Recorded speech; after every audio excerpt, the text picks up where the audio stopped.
మాట్లాడారు. ఆహ్, అన్ని కేసులు బుక్ చేయాలి. చట్టపరమైనటువంటి చర్యలు తీసుకోవాలి. హ్మ్. హ్మ్. హ్మ్. ఓకే. ఇది ఆయనేమి మతాన్ని దూషించలే. హ్మ్.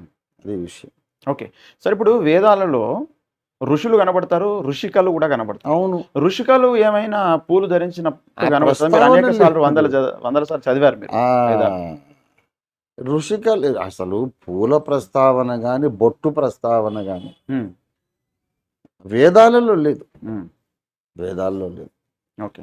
కాబట్టి అసలు అది వేదాలకు దీనికి మతానికి ఏం సంబంధం అండి? అదే నేను చెప్తున్నాను. హ్మ్.